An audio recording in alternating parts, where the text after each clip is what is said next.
Yo, what's good? It's Skano. Y'all know how this was able to happen? You know how they would. I've already explained how the cartels be linked in with the different family members and associates that migrate to America. They maintain them lines of communication. This shit didn't happen overnight. This happened over decades. So they get their people over here legally for the most part, and the ones that come behind them, most of them illegal. Most of them be members. Like I said, they establish, and a big reason why this shit was able to come to fruition, as far as these migrant gang, being able to have some type of clout in our inner cities. We allowed this shit to happen. Like I had said previously, man, it's known that whether it be Mexico, whether it's Venezuela, Colombia, Puerto Rico, Philippines, them plugs, man. Niggas always looking for the better price, right? If you know, you know. So it used to be, I ain't gonna get too, keep shit simple. But it used to be we go down south to get them packs. And them packs, either be coming from Miami, but where you think they come from first. But we all understand that. But so they get over here, like I said, over the course of these last couple decades, the members, they kind of, get a rapport with the black members around the communities, link up, but they always had a bigger plan, man. See, we always allow, and this shit is not about racism, this shit is about survivalism. We always allow these outsiders to come take part, whether it be, hip hop, whatever the case may be. They move into our communities, where we already be pressed for resources, shit already be hungry, you know what I'm saying? And we embrace them. For the most part, we embrace these foreign, like Puerto Ricans, Mexicans, you name it. Black folks, typically, we embrace these other races because we understand what it is to be on the outside looking in. But see, that shit don't work both ways, man. And I'm just speaking in general. I know it's not the same in every city, but y'all see what's going on in California? You know what I'm saying? You niggas be puffing out y'all chests like y'all the gang mecca. The motherfucking Mexicans is on y'all neck down there, man. So now Chicago and even Cleveland, we've had our issues, but for the most part, in Cleveland, as far as the Latin gangs, now MS-13, I don't fuck with them. But like I said, man, it varies from gang to gang. But at the end of the day, they have no allegiance to blacks, man. Yeah, they'll do business with us. Try to date one of their daughters. You know what I'm saying? That's where you find out how people really feel about you. They find out you're dealing with you know what I'm saying? So, yeah, they will sit down at the table when money is greed. That's how this shit happened, greed. Like I said, looking for the better plug, looking for the better, no allegiance in these streets, man. But I don't know what I expect, because niggas, we ain't got no allegiance to each other. You know what I'm saying? So why the fuck these other gangs, these other races, why would they have, any qualms about bucking up? But see, like I said, they waited until they fully infiltrated. And now that they got the links, like I said, they got family here. So once they in here, they in here. So, and they maintain that line of communication with the gang leaders or cartels on the other side. They get them packs over here, So once they took over their little sections, they get over here, congregate in their sections. Niggas ain't really, where I'm from, you at your own risk if you fucking around in certain sections. As far as Latinos, Mexicans, woo-woo. But, so they got the plug, now what? Well, they need to expand. Because the clientele, they got whole cities out there. So that's where the war is about to, that's where the beefing about to start, man. It was all good. Now they need to expand their clientele. Like I said, they taking over these communities, taking over projects. You know, now that's the extreme, but like I said, in Denver, that shit already has happened. And there's wars going on in different cities across America. And like I said, Cleveland included.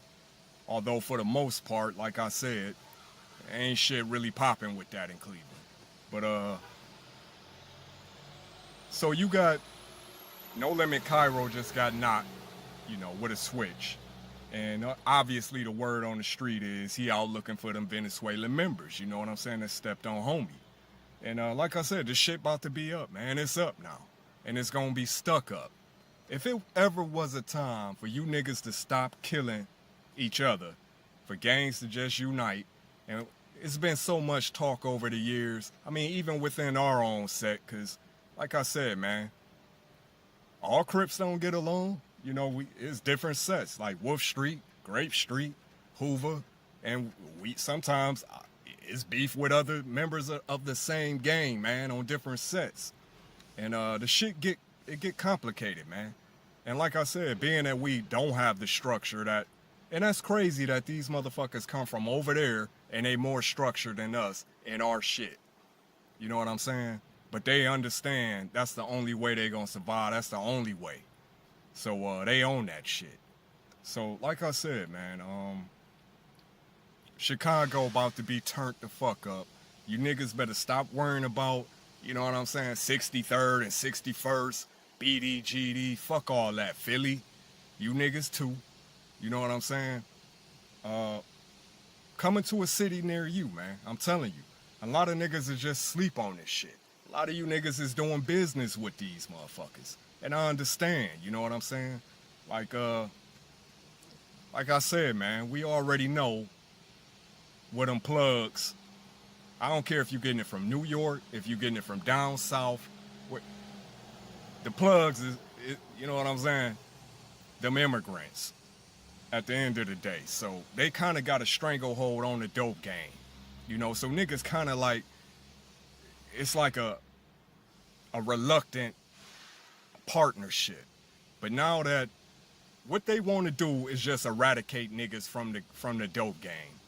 You could be a middleman, a courier, but as far as, you know what I'm saying, they want to take control of all that shit. So the inner cities, everything. And that's what's going on right now. So like I said before, man, we do not have the luxury of this. This is not 1970, we never had the luxury in this country. For real, for real. We never, for one brief moment, maybe in the 60s, early 70s, it looked like black folks could take a deep breath and kind of like realize what real life can act, and then that shit was over. So not only, you know, you got to worry about the system being on your neck, we got our own people on our neck, and now we got these immigrants coming over here trying to get on our neck too. That shit ain't gonna play out well for y'all. But these inner cities and these streets about to get bloody, like I said before. Ain't no way around it. It is what it is. It's about to be a full-blown battle for the drug game in damn near every city in America. So mark my words. 216 Skano from the gutter.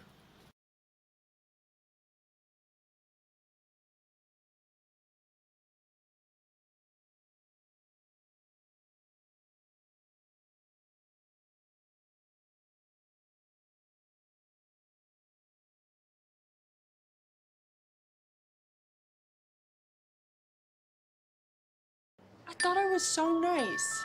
I was gonna say tip dancing. Of course I'll be there. Rachel? Things you A viral video is raising questions and a lot of concern about just how bad crime is in Oakland and how people should respond to it. The video shows a liquor store employee pulling a gun on a group of more than 100 people after he says that mob tried to loot the store and assault him. NBC Barry's Relina Jones spoke to that employee tonight.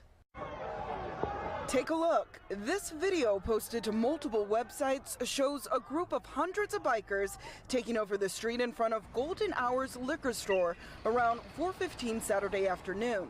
Then suddenly, one of the store employees pulls out a gun and people scatter. He says this all happened after people in that crowd began punching him and one reached for his gun. And he yanked on my belt pretty hard and the firearm was starting to go down my pants, so I pulled it out and I backed him up.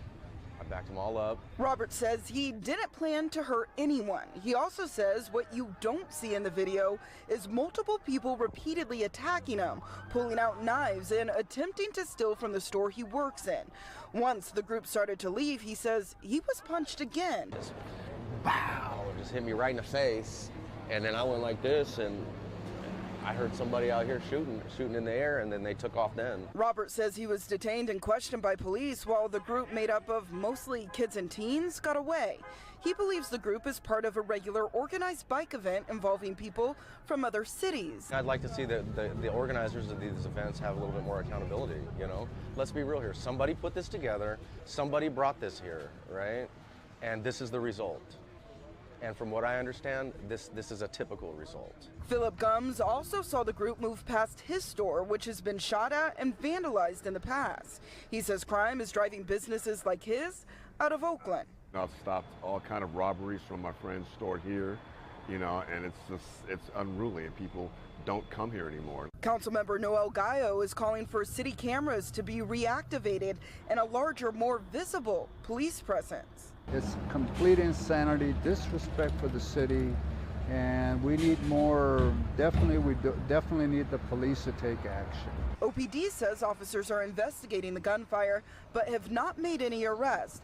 Just last Friday, during a press conference, Oakland police urged residents not to engage criminals. We really ask our residents to be good witnesses, to direct the police to detain or stop individuals involved in crimes, especially violent crimes.